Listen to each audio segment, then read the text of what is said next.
Bienvenue à tous dans cette édition d'information à la une de l'actualité de ce mercredi, ce mouvement d'humeur des enseignants de l'Institut technologique d'Ovendo, une grève qui serait due au non-paiement des salaires de ces derniers et qui, depuis 3 jours, est à l'origine de l'arrêt des cours dans cet établissement supérieur. Dans l'actualité également, cette 6e édition du championnat national de boxe qui s'est tenue du 18 au 22 février dernier à Mouila, une compétition qui a vu la participation de près de 200 athlètes. Le bilan dans ce journal. Mais tout d'abord, ce mouvement d'humeur d'un groupe de la société civile qui s'est rassemblé ce mercredi à Libreville pour dénoncer la situation sociale des travailleurs gabonais et réclamer une refonte totale du monde du travail. Reportage de Douglas Tonton et Fred Bongo. Les syndicats et l'ensemble de la société civile ont invité ce mercredi le gouvernement à appliquer les réformes en faveur des travailleurs, en tout 27 recommandations pour restaurer la dignité du Gabonais. Intégration des agents de la main-d'œuvre non permanente à la fonction publique. 5. Paiement et mensualisation de la PIF. 6. Extension de la prime de risque à tous les personnels des ministères de la Santé et des Affaires sociales affectés dans les structures hospitalières. 11. Baisse véritable des prix de produits de première nécessité. Eau, électricité, gaz, matériaux de construction, alimentation, soins médicaux, etc. Le gouvernement doit apprendre à respecter les engagements pris par lui-même. Les syndicats ont choisi de faire confiance au gouvernement. Ils croient que les engagements pris seront respectés. Au moment où nous parlons, je vous assure qu'aucun cahier de charges ne peut être déposé sur la table du gouvernement et puis dire que rien ne sera fait. C'est un gouvernement qui est désormais à l'écoute des populations.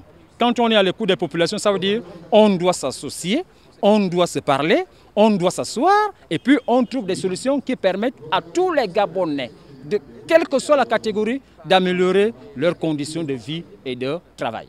Ce mouvement citoyen tient à rappeler qu'il est fait d'hommes et de femmes indignés. Il invite surtout les Gabonais à la solidarité. Il y a 3 jours déjà que les enseignants de l'Institut technologique d'Ovendo ont décidé de suspendre les cours pour se faire entendre, une grève qui serait due au non-paiement de leur salaire depuis 3 ans déjà. Reportage de Sabrina Mpolo et Justin Bitegui.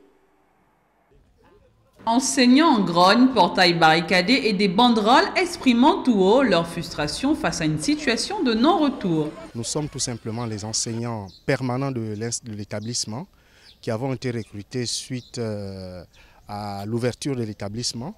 Et depuis 3 ans que nous travaillons, nous sommes restés toute la première année sans salaire. Et ce n'est que depuis janvier 2013 que nous avons un pré-salaire.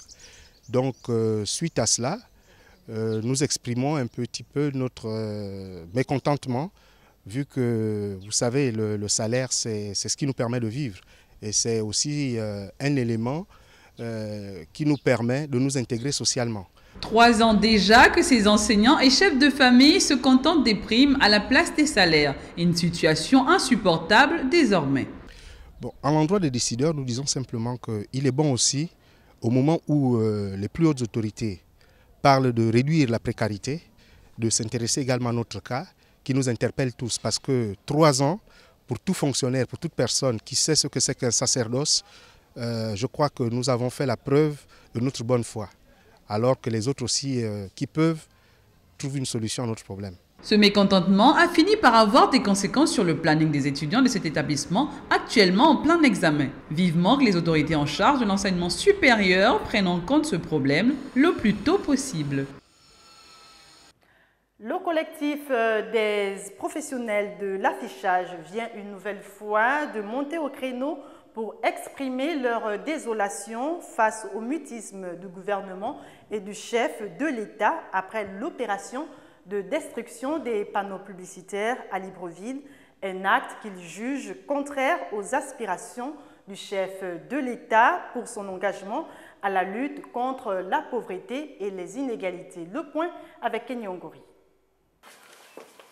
Plus d'un mois après le démantèlement des panneaux publicitaires de Libreville, à Kanda et Ovendo, pas le moindre pas n'a été franchi dans les négociations entre le gouvernement et le collectif des professionnels de l'affichage. Le 20 janvier 2014, nous avons animé en CNL, en présence à l'heure une conférence de fin d'édification de l'opinion nationale et internationale. À ce jour, aucune des autorités saisies n'a donné réponse à notre sollicitation comme exige la méthodologie administrative. Le collectif des professionnels de l'affichage compte déposer un plan de sortie de crise auprès du ministère des Travaux publics. Le collectif des professionnels de l'affichage, à titre de contribution, a déposé un plan de sortie de crise comportant des propositions concrètes, avec accusé de réception sur la table du ministre de la promotion des investissements, des travaux publics, de l'habitat, chargé de l'aménagement du territoire. Pourtant, le chef de l'État déclarait pour son nouveau pacte social, je cite, « La lutte contre la pauvreté, la précarité et les inégalités nous impose une démarche lucide, objective, transparente et volontaire. » Fin de citation. La page sport à présent, c'est du 18 au 22 février dernier que s'est tenue à Mouila la 6e édition du championnat national de boxe, un championnat qui a vu la participation de 200 athlètes venus des 8 ligues sur 9 affiliées à la Fédération gabonaise du noble art. Le bilan et les enseignements de cette compétition avec Douglas Tontoum et Fred Dongo. Au sortir du championnat national de boxe délocalisé à Mouila, marqué par des fortunes diverses, abandons et chaos, le président fédéral Clément Sosa tire les enseignements de cette compétition. Ça a été une grande réussite puisqu'on n'a pas eu d'incident, tout s'est bien déroulé. C'est vrai qu'il y a eu des abandons, des chaos, mais il y avait plus de peur que de mal. Il y a eu des révélations, il y a eu des surprises. On peut parler du Wallenthem. Cette compétition a permis de jauger le niveau des pugilistes gabonais et de préparer par la même occasion le championnat de la zone 4. Le niveau des pugilistes gabonais aujourd'hui est, à mon avis, est très appréciable et très apprécié. On a fini, aussitôt après on s'envole pour le Cameroun.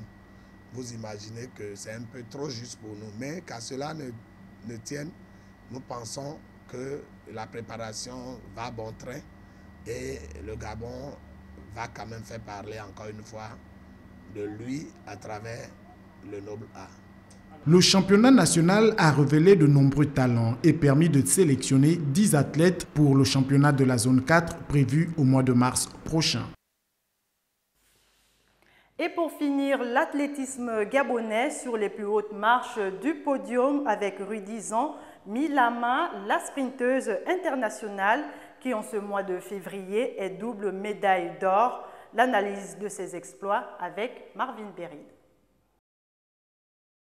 Rudizan Milama, athlète sprinteuse gabonaise, fait un retour fracassant sur les pistes de course en décrochant 2 médailles d'or aux 60 mètres ce mois de février 2014. La première, c'était le 11 février dernier au meeting féminin de Val d'Oise en France sur 60 mètres. Rudizan Milama va remporter cette course avec un chrono de 7 secondes 26 et va donc monter sur la première marche du podium devant la Française Stella Akapko, 7 secondes 34. C'est 2 semaines plus tard, le 25 février précisément, au meeting de Prague en République tchèque, l'une des plus grosses compétitions internationales qui rassemble les meilleurs athlètes du monde avant les championnats du monde en salle qui auront lieu cette année du 5 au 7 mars prochain, que l'athlète sprinteuse gabonaise décroche la médaille d'or aux 60 mètres dames avec un chrono de 7 secondes 17 devant la Jamaïcaine Aline Bellet, 7 secondes 22 et la Britannique Désirée Henry, 7 secondes 22 également. Voilà qui relance la panthère gabonaise sur les pistes des plus hautes compétitions mondiales. C'était l'essentiel de l'actualité de ce mercredi. Merci pour votre attention. L'information se poursuit sur les www.gabonnews.com. À demain, 21h.